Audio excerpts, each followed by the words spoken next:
আসসালামু আলাইকুম, সবাই কেমন আছেন? আশা করছি সবাই ভালো আছেন। পটল তো আমরা অনেকভাবেই খেয়ে থাকি। আজকে আমি পটলটা যেভাবে ফ্রাই করে দেখাবো, আমার মনে হয় আপনারা এইভাবে আর কখনো বানিয়ে খাননি। এই পটলের ফ্রাই কিন্তু গরম ভাত আর খিচুড়ির সাথে খেতে ভীষণ ভালো লাগে। এই ফ্রাই বানাতে কি কি উপকরণ লাগছে চলুন দেখে নেওয়া যাক। আশা করছি এই পটলের ফ্রাই রেসিপিটি আপনাদের ভালো লাগবে।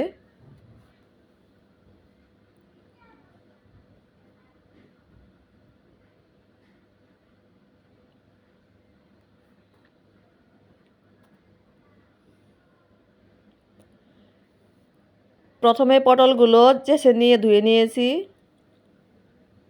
এরপর পটলগুলো দুই পাশ দিয়ে এইভাবে কেটে নিয়েছি।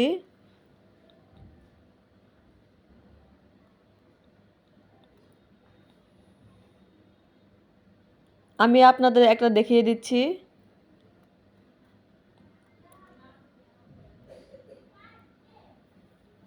প্রথমে পটলের এক পাশ দিয়ে চিকন চিকন করে কেটে নেব।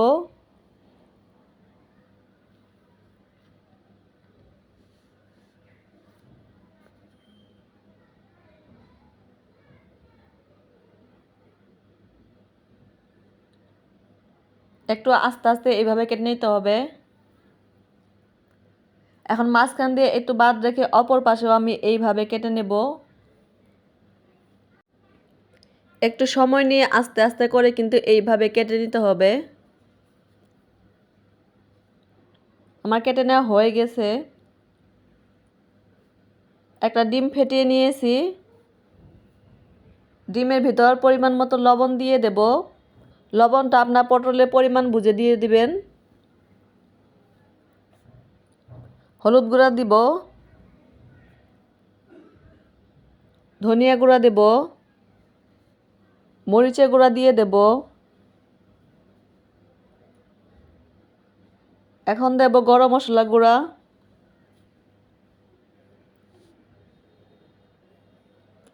আদা রসুন বাটা দেব,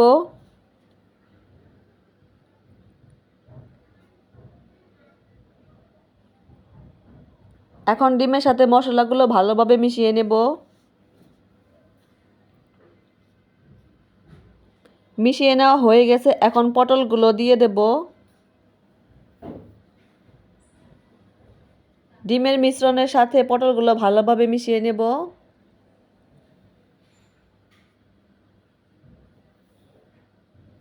মিশিয়ে নিয়ে এটা আমি 15-20 মিনিটের মতো ঢাকনা দিয়ে রাখবো, যাতে এই মিশ্রণটা পটলের ভিতর ভালোভাবে ঢুকে যায়।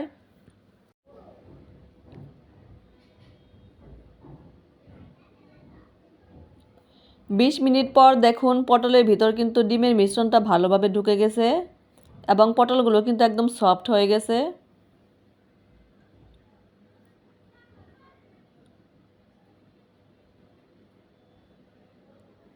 এখন আমি এই পটল আর মিশ্রণের ভিতরে চাউলের গুঁড়ি দিয়ে দেব।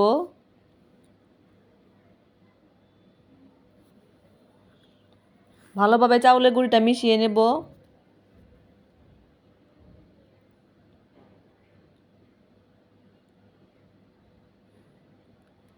মিশিয়ে নেওয়া হয়ে গেছে, এখন আমি এগুলো ভেজে নেব।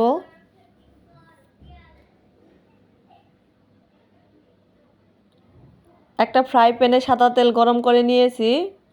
এখন একটা একটা করে পটলগুলো দিয়ে দেব।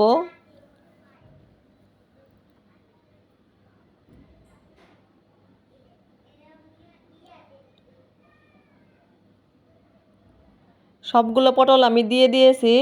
একটু সময় নিয়ে উল্টে পাল্টে কিন্তু পটলগুলো ভেজে নিতে হবে।